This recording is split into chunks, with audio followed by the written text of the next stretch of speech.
And welcome back to another episode of the Swandingo Files. Today, I have with me Tom Dorney. Tom Dorney is another fellow veteran, and he's here. He's come to join us, and he wants to speak about his experiences and what he's into now. How's it going today, Tom? Fabulous. Thanks for asking. So, if you can give us a little insight as to why did you join the military? Um, it was a combination of things, but I was working for the city in New York, right out of high school and was laid off. And in the meantime, I was, applying for, firefighter and cop and all that nice stuff that we all do. And being out of work and laid off, I went into the Daily News and answered an ad, which I thought was for a cruise line, believe it or not. And a petty officer Warburton answered the phone. And 2.5 weeks later, I was in the United States Navy going to boot camp in San Diego. So you thought it was a cruise line calling you, and ended up I being thought it was a cruise line, an ad for a cruise line, like See the World and all of that. But as I got, realized real quick what was going on here, I went down and spoke to him and all that. I said, well, I was still a little young out of high school. I needed direction. Of course, serving was foremost in my mind as it came together. But yeah, it was a combination of a couple different things. And being age 22, joining the military, and then 2.5 weeks later you're in. It was kind of a mind shock, but I rolled with it. Yeah, I can definitely resonate with that one. I think for everybody joining, no matter what branch, I don't care what it is, I just think that that initial shock of the hell did I get myself into? Exactly. So I'm from a large family. I'm one of 8 kids, so the discipline and all of that at boot camp to me was a joke. I kind of made a face, and my company commander caught me, and I was like, he's like, you got an issue? I'm like, no, sir. I'm just, I told him like it is. But the mind messing and all that stuff like that. It took me a week or two to get the idea of that, what was going on and why. So again, you roll with it. It was a great learning experience, and it was a great high at graduation. Oh shit, I passed this shit, And I went in the Navy to be a radioman, but the Navy reneged on that contract, shall we say? And I had a choice to do a couple of different things. So I thought my destiny was to be a firefighter. Says, let me go in the Navy, take what they give me, and then cross rate. And that's exactly what I did. But I went to boot camp. I went to A school in Meridian, and then received orders to the USS Enterprise. So that totally blew my mind. I was like, wow, the ship's a legend.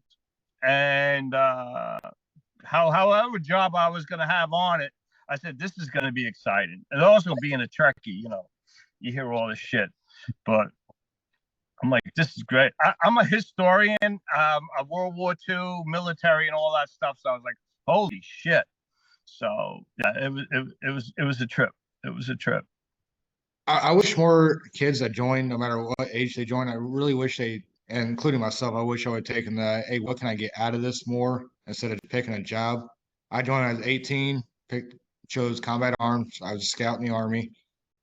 It doesn't transfer real well to the outside. I mean, I could be a police officer, but I never really wanted to be one anyways.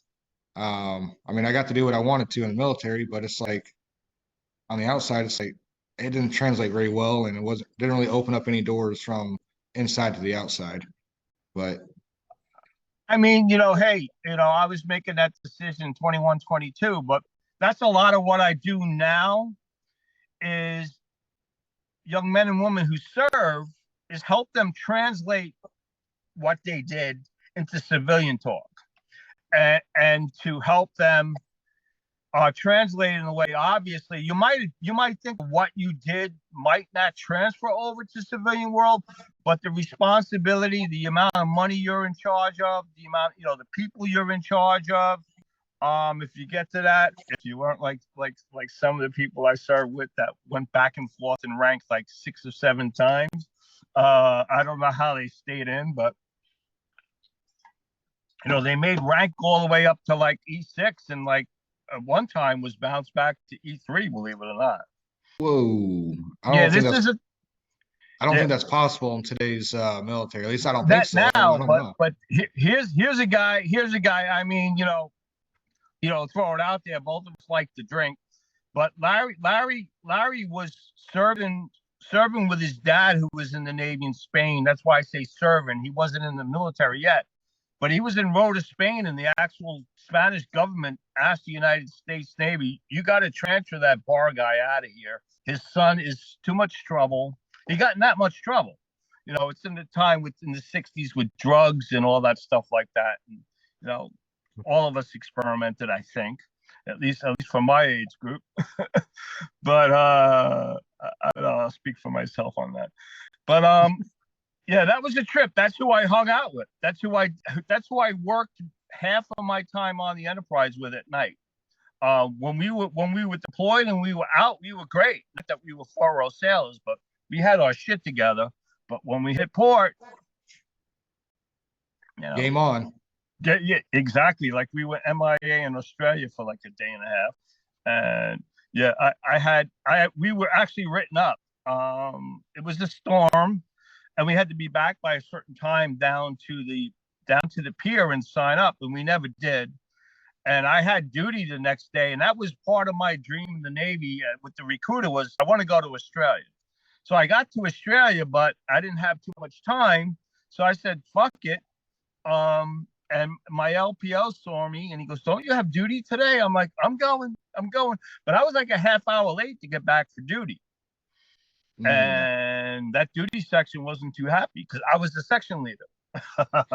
Yeah, I bet not. Yeah, he was not happy. So he couldn't leave until I got there. So I was like, wow. He rose up and he had the papers in the desk. And he basically said, "The two of you, we have 4 ports to go home." We did an 8.5-month deployment, but we have 4 more ports. Both of you are going to serve duty in every port.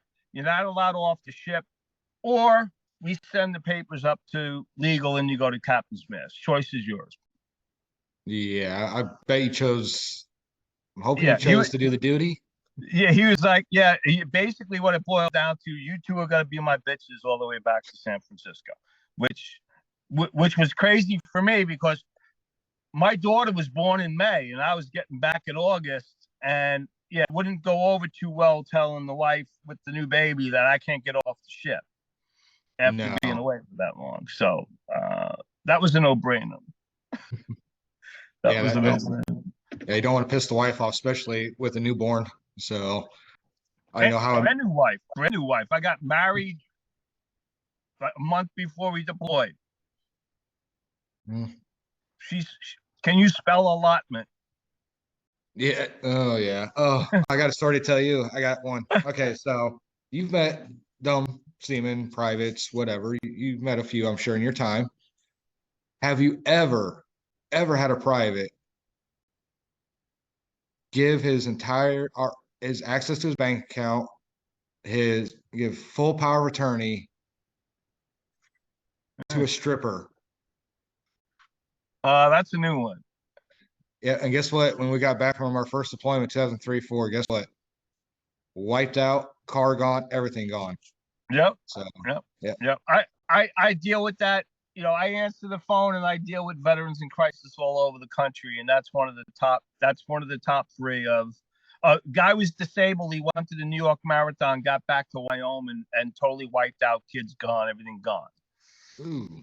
Disabled and all that. Wow. And to top it all off, she put a lien on the house he got built for him as a disabled veteran. How that happened, I don't know. He couldn't go in his own house. Is there anything you can even do at that point, or is that a lost cause? Well, he did the right thing, and he got 2 channels that he called us. and I throwing legal into there and lawyers and all that other stuff. But the neighbor helped him out. But yeah, it's like it depends on your contract that you sign with the people who build it for you. But some states it's the wife is like, you're away, like you said, you sign these papers, but you're not at home, and she goes and makes a move like that. You have really no recourse. Mm. Yeah, no, I've heard of some weird stuff before, and yeah, they need a little bit better protection for the veterans on certain aspects of that thing. I get it. You think you're in love, you think she's going to be there forever, but I've seen time and time again with veterans, especially while I was deployed, because I deployed 4 times, 2 to Iraq, 2 to Afghanistan, and I even went to South Korea too, just for fun. And oh, that was fun too. And I've been there, man. Busan, Korea, yeah. And it just story after story of veterans and getting service members at the time getting screwed out of cars, money, homes, girlfriends, our wife's got other guys living in the house, and it's like, what is going on here? Yeah, it's like, I had a story, a Marine that served on my ship. Poor guy. He was the only one that didn't know, other than everybody in his command, everything he served with us on the Enterprise, with Marine detachment. Everybody he hung out with, wives, girlfriends, and everybody knew this woman was cheating on him but him. Everybody knew. And I'm like, imagine that. And you just, embarrassed as shit. I would be. But have you ever heard of the Philippines? Going to the Philippines? The one thing you got to know when you were serving, Philippines supposedly may open back up. But you tell all the young guys when we went out is, you go out in the Philippines, never sign anything. Because if you sign that, you just signed your life away. You just signed that woman. It has legal right on you. And what they do is they blackmail you. We'll spell it like it is. They blackmail you for $2,000 to $3,000 to your command. How? I mean, it's a foreign country. They do what the hell they want, right? Well, that is true. The U.S. law, and the United States Navy's been there since World War II, and they're like, well, the guy just signed papers that he's willing to, legal rights to different things, and plans on marrying this woman and all that other stuff, and you're like, huh? It's one of those scam things, and I said, don't sign a freaking thing. Sad. I'm sure there was probably several that did. Just even back then, today, and even when I served, it wasn't too long ago. I know I have a few privates that would have signed paperwork. Yep. Or the buddy system. There's places in the world, especially when I was serving, like we sat off of South Korea during the Olympics, and the Enterprise would have been a nice big target. But you go to different parts of the world with the buddy system. It's damn serious, because this guy went out, the Jordache and all the money and all that stuff, and wound up back at the gate. Basically, all he had was the skivvy. They took everything. And the Philippines are dangerous. They'll kill you for the value of $30. They'll kill you.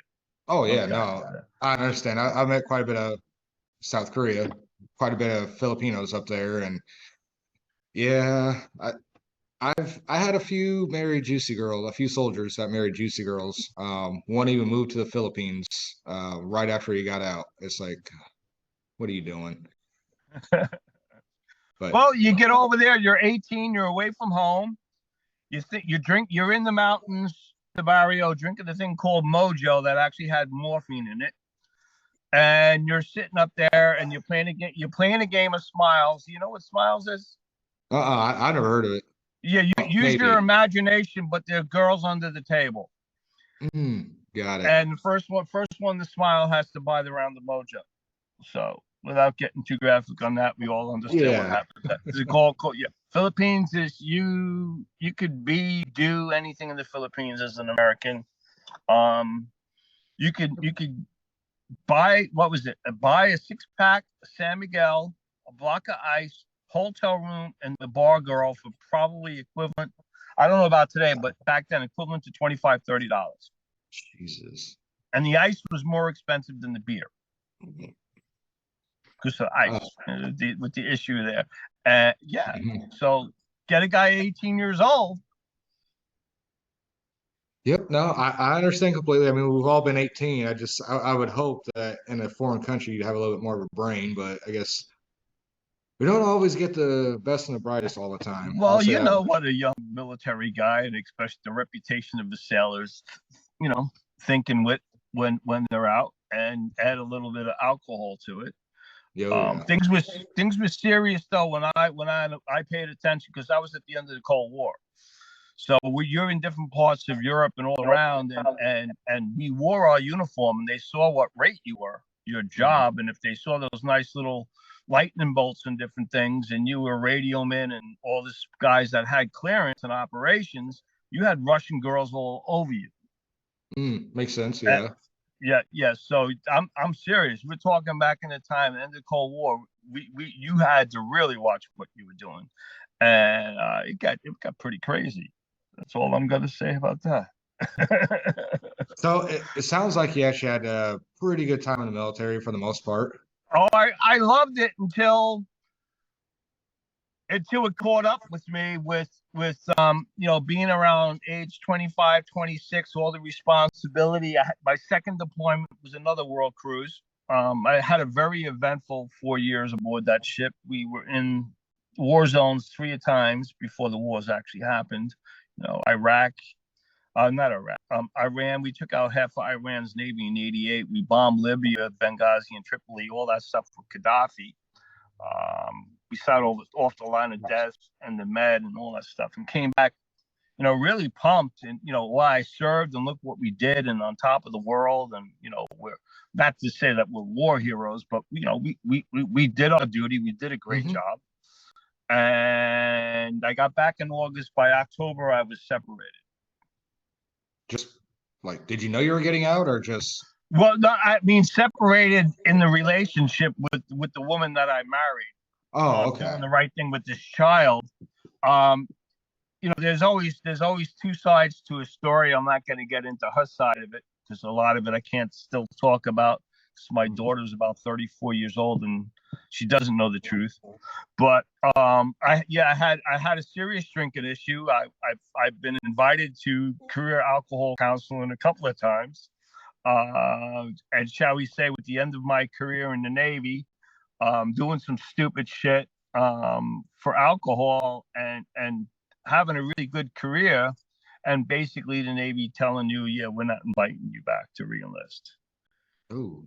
Make a long story short. Just like that. Yeah. I mean, it was a time where things were a lot more difficult as far as recruitment and getting people and things of that nature. But we really don't need you. Are you going to re-enlist? And I'm like, well, I lost what I know, my wife and daughter, who's still 5, 6 months old. Didn't know what to do, and basically, was totally lost. So I said, I'll go back to New York. No, I'm not going to re-enlist. Why would I do that? A lot of service people did stay in the service, whatever reasons. I don't know anything else, or I don't know how to adapt to the civilian world. But I was in such a state in a very quick time at the end of my enlistment that put it mildly, I really didn't know or really care. I was in bad shape. So how much of a notice did you get that you were even getting basically pushed out? Well, it was pretty much right. I had my incident in Australia. Then when we got back to port, it was basically two more instances of shall we getting in trouble. So it was a matter of 4 or 5 months before my enlistment ended. Okay, so 4 to 5 months. Were you able to make a plan of any kind? So, what years did you serve? I served from 85 into 89. Okay, did they even have like anything set up then, or was it just say you're gone? You're gone. Wow, it's as transition is concerned, how you would think about it now in the service and everything out back there in '89. I mean, there were maybe workshops and different things with the chaplain, and if you had a family, and that quick 2.5-hour course of transition. Like, I didn't even really hear the word transition till years later, to be completely honest with you. I mean, now I consider myself pretty much an expert in it and helping with it. Didn't even know what transition, what does that mean back then? No, Didn't really know. So yeah. I went back to New York, and basically existed. And I wound up living in a beautiful area of New York, Pennsylvania area on the Delaware River, and it took me 3 years to crash and burn. Literally. I was going to walk in front of a train and end it. Whoa. So how did you pull yourself out of it? I mean, it's not like you just flip a switch overnight. No. Well, it's kind of a neat story, but it's really not how it ended, because I was basically a shell and I had no soul. But I was about 20. I'm in my late 20s on the Delaware River, which is beautiful, and I wound up living above a bar, a hotel. It's a hotel bar in a small little town in the Delaware River. Not a care in the world, but if you look at it realistically, Tom, you're almost borderline homeless. Right? I was working 2 part-time jobs, and I met this Navy 3-tour Vietnam veteran, badass riverboat captain, who 25 to 30% of his jacket, or shall we call file, is the commander-in-chief's eyes only. Badass. And he wound up being a federal agent with the DEA when he got out of the Navy in LA Harbor. And let's just say he did his job so well, the cartels had a hit on him. Whoa. He went into hiding for 6 to 7 years. And I met him when he was coming back out of hiding. You know, beard, the whole thing. He was born and raised in City Island. He went in the Navy, enlisted. He served on the Forest Hill during that big fire they had. And shall we say, he was noticed, and Admiral Zewalt himself, who created the Brownwater Navy, recruited him. And yeah, he's been through some shit. So, you know, he's got 2 or 3 through and throughs and all this other stuff. And we work 6 days a week, 12 hours a day, and like to drink. That was my life. Until the time I was sitting in a pre-Civil War bar on the Pennsylvania side, because we were kicked out of the bars on the New York side. And I was sitting there. He was getting ready, I think, the family to leave to go to California, because the guy can work in any shipyard in the United States and do any job. He built Navy weapon systems and everything. The guy's just one of those guys, really. And he's the son of an IRA lieutenant. So being Irish, he served on the carrier. Me and him hit it off immediately. So again, and like to drink. Yeah, I was sitting alone one night in the bar, pre-Civil War bar, and 20 feet outside the door was the Erie train line, the tracks. And I was actually on the move and moving to go walk in front of them. So is it an intervention? Is it something divine? Basically, I kind of snapped out of there for a second and envisioned being a very selfish act. I wasn't raised that way. And of course, at that moment in time, as we do on the battlefield and everything else, I thought of mommy.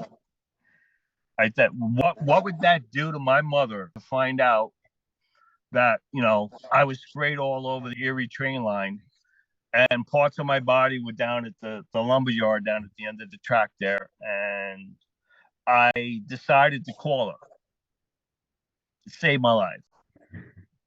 She gave me birth, and she saved my life, because she's a tough cookie, and talk about being a badass. I had issues, and I've been around alcoholism since I was 11, 12 years old. And my mother's heard the story before, and she, you know, didn't appreciate the fact that I called her and told her I was just about to end my life.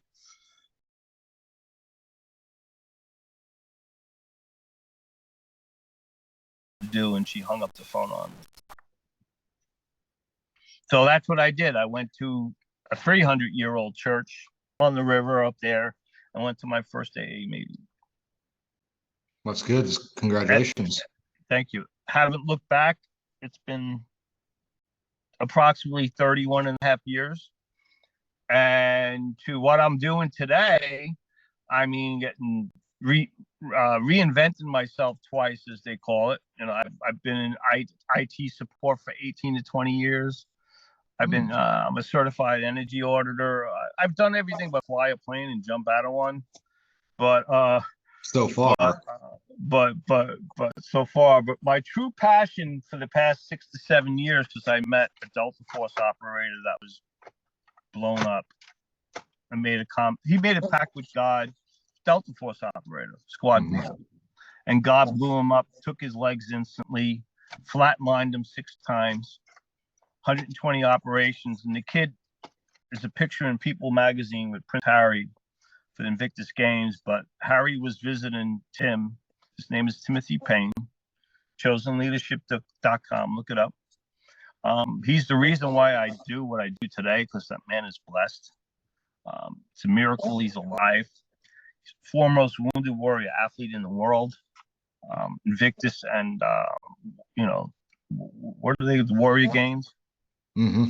I met him here in Connecticut, and I was volunteering in a veterans lounge in the community college when I was reinventing myself.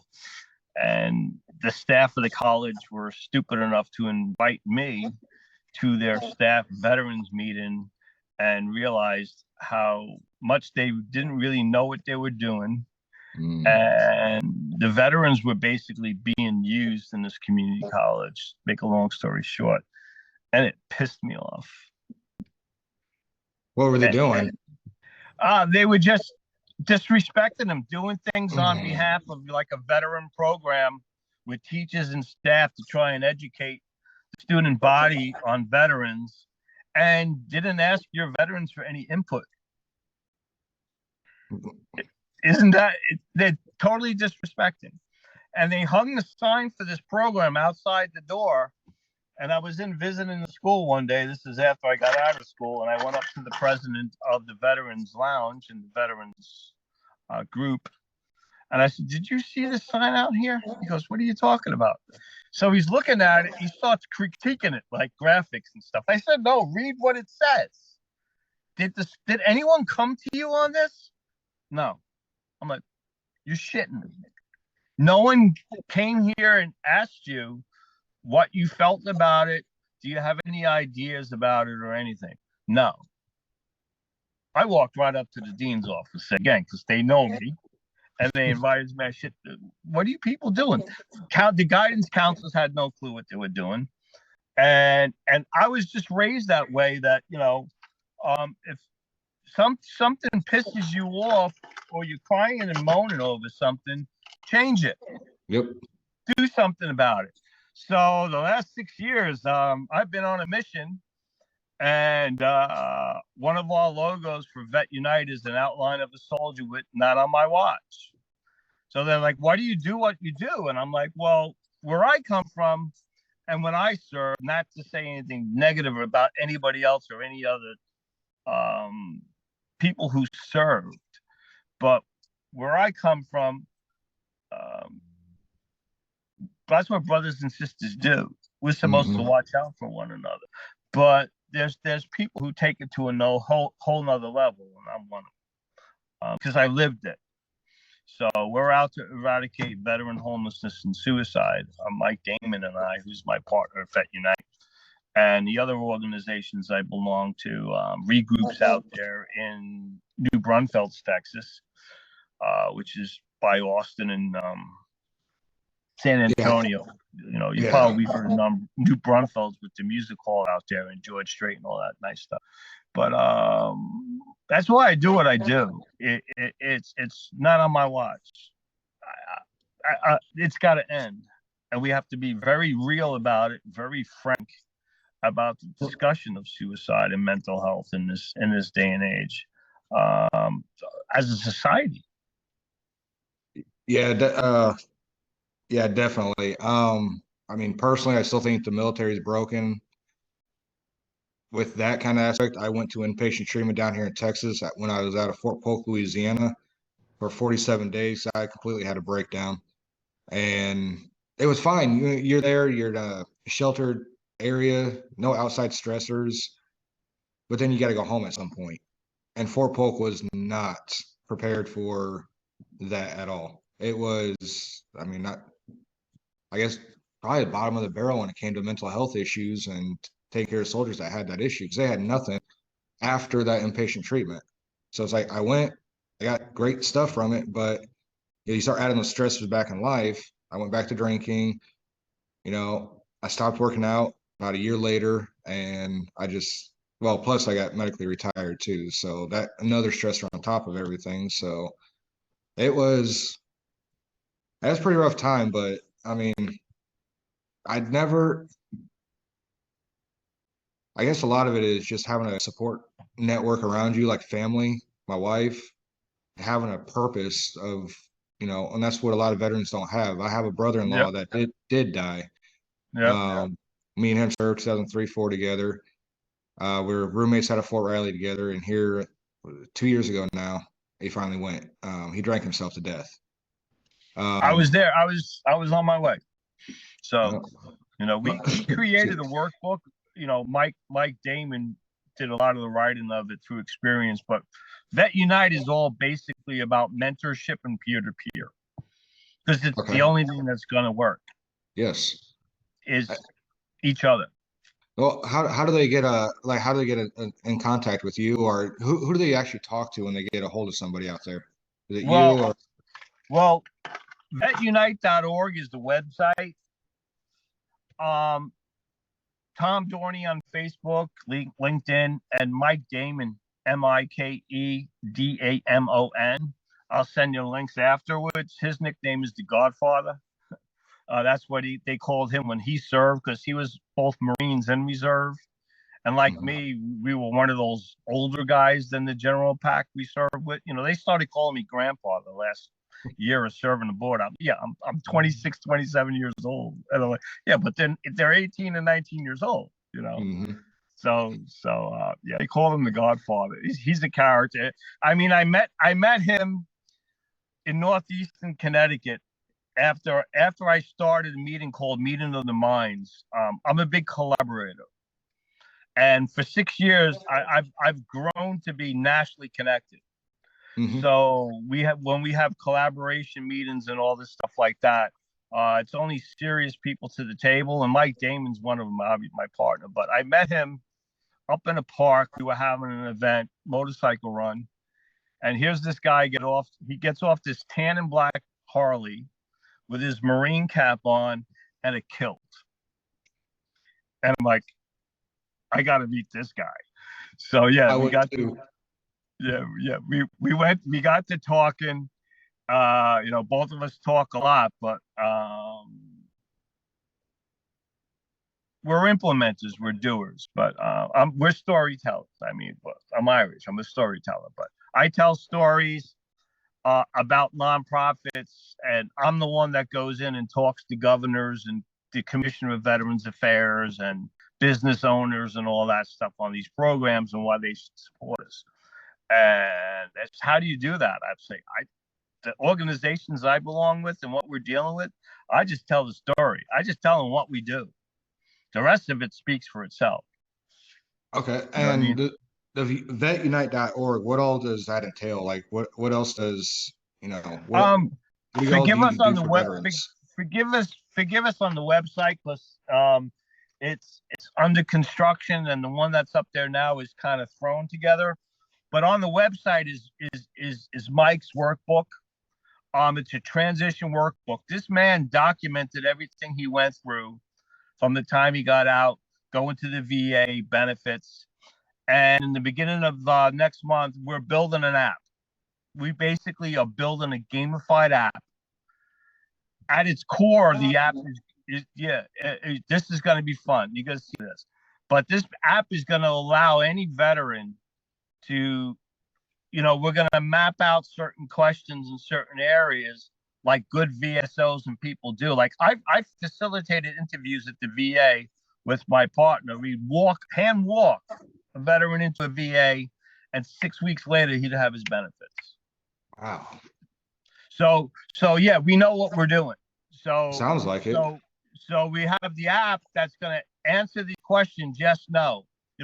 Basics, service, where'd you serve? But it's gonna point you where you need to go and spit out the path that you need to take. Obviously, along with guidance and mentorship is what we do, but it's gonna spit out all those answers and give you the direction on what you need to do. We're not a handout, we're a hand up. Like everything else. Everybody says the same thing. I'm not going to hold your hand. It's going to be something you're going to want and work for. But we know what to do, where to go, and if I can't find the resource, we have a reputation. I'll find it. So yeah, they're like, you know everybody. I'm like, I don't know everybody, but I know who I need to know. You know what I mean? Exactly. If I can't find, because there's a lot of veterans that go through the typical channels and the frustrations and the VFW and this and that, and they're sitting in Wyoming and Massachusetts up here. I've got major VSOs in Massachusetts calling me because they don't know what to do with the guy. And Mike, they said they go. He's this, he's that, he's that. He ran into that perfect storm, like the wife taking all the money, all this other stuff. I said, okay, you talk to them, you do an intake. Where are you from? Basically, where are you coming from? What's your issue now? What's in your way? What's your stumbling block? Is it a marriage? Is it a legal issue? Drug issue? Addiction issue? Whatever the case may be. Okay, then where do you wish to go? What are you going to do with yourself? And get them there. Provide the resources to them. And a lot of the times, those transition ranches, like the one we're building and Regroup is building in Texas, or a lot of them that are out there, Regroup's an 18-month program. Some of the programs are a year. I got a guy who's the best friend of a veteran that committed suicide. He's rehabilitating veterans with a pack of wolves in the Canadian Rockies, building tiny homes. And he's in 4 states, and he's only been in existence like 3 years. Really? He rescues them, and when he builds the tiny home, he builds the bunk. Believe it or not, underneath the bunk is where the wolf stays. Wow, I never heard of that. They have pens and everything. I'm not done. When the pens are done and all that, but this kid is so smart. I mean, he's a solar engineer. That the ranch is self-sustaining, but this kid's so smart. Every animal on these properties are certified. Oh, that sounds nice. I like that. I've never heard. So you can be in the middle before. of ranches and everybody else, and he'll save these wolves or rescue these wolves with a municipality, or if they're in a jam, he'll charge the municipality $6,000 to go rescue it. He'll take $4,000, build a tiny home, and use the other $2,000 for administrative costs. Yeah. And he's got them certified, and they partner with the veterans, and the rest is history. He's got a following on TikTok, unbelievable. He's got Milwaukee Tools as a partner. And he doesn't go after grants or after other nonprofits to collaborate. Everyone goes to him. Nice. Yeah, that would be a strong one to have right there. Yeah. I met this kid when this particular, he's on 4 properties now, but and the 5th is being built in Colorado to have the houses, and where he's at now is going to be like corporate. But he offered me the COO position of this organization 2 years ago. But man, timing and everything and personal thing, yes, I am married. Yeah. We're going to the Colorado Rockies, and no, that wouldn't have gone over well. But we're working on it. Well, it's definitely nice talking to you, Tom. You got some really good stories. I'm definitely gonna talk to you some more. But I don't want to take too much of your time too. It sounds like you're busy quite a bit because you seem like you got a lot of stuff to help veterans with, and yeah, we all do really appreciate this. We have a military community on Convene communities with this hat. Yep. And I also facilitate a nonprofit community. Nonprofits are free. So it's what I got into, to help nonprofits out to succeed, to help our vets. Now I help them all. It's a brand new community on a platform founded and ran by veterans. So I'll send you some links, and anyone that Yes, wants please. to be an entrepreneur, run their own business, collaborate, do other things with other like-minded people, certainly look us up. I'll send you all the information you can post, and yeah, it's a blast. It's a blast. Yeah, please do. So we can post all that together with it on all the platforms that it'll go out on. So, but well, that wraps up another episode of the Swandingo Files with Tom Dorney. If you have a kilt on, he might actually come talk to you. So I'll be in a kilt later today.